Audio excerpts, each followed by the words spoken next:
Okay, in today's episode of the Fortnite Mythbusters, we test out whether or not you could avoid fall damage with the brand new mythical weapon, what happens when a supply drop lands on top of a UFO, what happens when a Capsule Corp lands on top of a player, and so many more myths that you guys suggested down in the comments down below. If you're new around here, make sure to leave a like. Let's see if we could smash 1,000 likes on today's episode. As well, make sure to subscribe and turn on those post notifications to help us on the road to 1 million. Kicking things off, jumping straight into the first myth. The first myth is, will a medmist and a chugsplash heal a loot llama? Now, honestly, in game, we never think about actually trying to heal a loot llama. So when I tested this out, I stunned the loot llama by doing a pretty good amount of damage and threw some chug splashes where its health bar actually did increase a little bit of HP. Immediately after, I tested this exact same thing, but with the medmist, where its HP was slowly going up, but 5 HP per second isn't nearly enough to see a big change. Going straight into the next myth. The next myth is, can you avoid fall damage by using the brand new Kamehameha mythic before you hit the ground? Now, this has got to be one of the most overpowered mythics Fortnite has added to the game in a while. Testing this myth out, I built up as high as I possibly could, definitely high enough where you would die to fall damage. I jumped off, and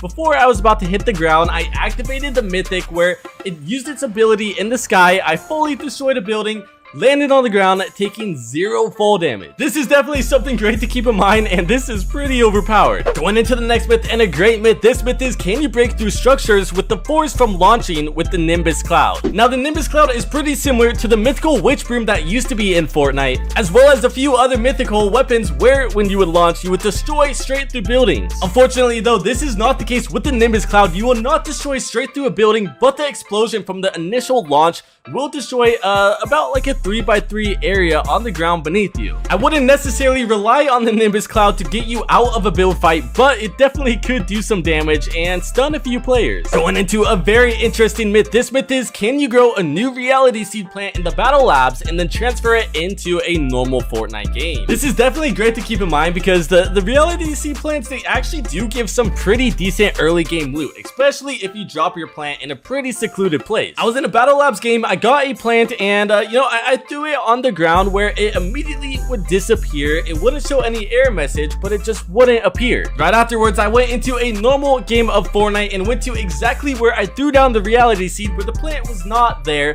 but my real plant was still in the same location as it once was. Jumping straight into the next myth. The next myth is, can you use the Kamehameha mythic after you've launched up with the Nimbus Cloud? This is actually a great myth and a great way to utilize both of the brand new mythics. Not only does the Nimbus Cloud give you a pretty good advantage on players because it launches you up into the sky and redeploy your glider, but if you do use the brand new Kamehameha mythic while you are launching up into the sky, it'll fully cancel out the Nimbus mythic, which means you won't redeploy your glider. You'll be able to deal some damage to players, and you will soon land after onto the ground, taking no fall damage whatsoever. Definitely a great move to pull off in a fight to definitely confuse some enemies. Going into the next myth, and a pretty interesting myth. This myth is, what happens when a supply drop lands on top of a UFO? Honestly, the UFOs weren't in the game for too long, but I managed to pull this myth off, and it was a pretty interesting result. I found myself a UFO and made my way directly underneath a dropping supply drop, where when the supply drop landed on top of the UFO, it stopped completely in midair. I tried to ascend just a little bit with the UFO, but every single time the supply drop was completely blocking me. It's as if there was a wall or a barrier above the UFO. As soon as I got out, the UFO started to descend, and it landed on the tree where the supply drop landed on the UFO, and I was unable to get back into it, and the supply drop was impossible to get unless the UFO got fully destroyed. Going into another great myth. This myth is, can the Kamehameha mythic destroy Indiana Jones's vault's rolling stone? Now, we've tested so many myths, and it seems like this rolling stone is invincible, but this mythical weapon has some pretty good damage behind it. I destroyed a few traps in the tunnel to the vault. I then stole the golden tomato and ran all the way out, where at the very end I turned around, I activated the mythic where it took a couple of seconds to wind up, but it did a pretty good amount of damage to the rolling stone, but it still eliminated my player. I'm starting to think this rolling stone is impossible to break, but I am determined, and I think at the end of the day we'll figure out a way to break Fortnite and actually destroy this rolling stone. Going into a myth that might help you out in game. This myth is, what What happens when you eliminate a loot llama as they are despawning? Can you manage to keep the loot when they are teleporting away? It's always a rush when you haven't done a whole ton of damage to a loot llama and they are starting to despawn. You start to just spray everything you got at it. The good news is if the loot llama is starting to despawn and it is even flying up into the air, if you do the last little bit amount of damage, even while the llama is up in the air, you still can manage to get the loot. It's not fully gone until the llama is fully despawned. I honestly think Fortnite should give you like a reward for doing this just because it's literally the last second, but the loot llama just drops its normal loot. Going into another pretty interesting myth. This myth is what happens when an armored wall is blocking the roller coaster track? Will it stop the baller in place? We already tested out and noticed that the baller will destroy through metal walls, brick walls, portal forts. It'll destroy through everything. But to test this out a little bit further, I set up numerous armored walls to see if we could somehow stop the roller coaster. I set up 9 armored walls in the span of just a little bit, and I got in a baller, went on the roller coaster track where it would stop the roller coaster just for a couple of seconds, but in the end, it'll fully destroy through every single armor wall you got. At the moment, it seems like there's really nothing you could do to fully stop this roller coaster, so if you have any ideas, let us know to test it out in the next episode. Going into another great myth. This myth is, can you pick up a loot llama with a UFO? Every single time you see a loot llama, you never think about picking them up because you just want to eliminate them and get the free loot. If you do have a UFO and you do see a loot llama running around before the loot llama fully despawns, you could actually pick them up and kind of fly around for a little bit.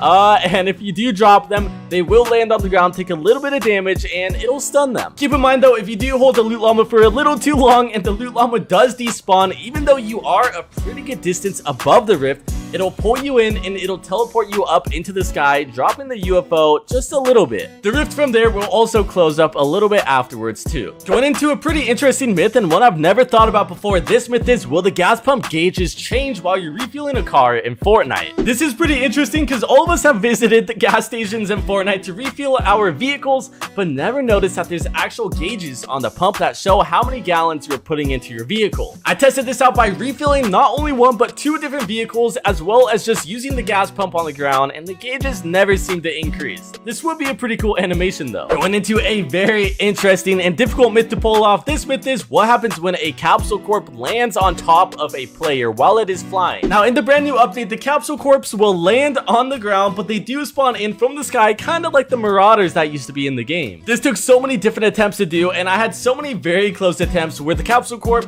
literally flew right past my player, hit the glider, and continued on its way. What's interesting though is if you are gliding and you do manage to get a little bit right above the top of a Capsule Corp, it'll actually act as if you hit the ground, it'll redeploy your glider, and you will not be able to go back into the skydiving mode until you fully hit the ground. The hitbox on the top of the Capsule Corp will actually act as if it's, an actual building or the floor. After many more attempts, I finally managed to get a Capsule Corp to land directly on top of my player, and when we did make contact, I was fully expecting for it just to kind of hit the ground, make an animation, but it got rid of my glider entirely. I landed on the ground taking no fall damage, and the Capsule Corp kept on its own way. This is actually a little bit different compared to the Marauders, but it was still pretty good to know. If you do manage to actually have a Capsule Corp hit your player in game very, very early on, you could get a massive advantage against other players because, you won't have to go through the entire glider phase. You could literally just land straight onto the ground.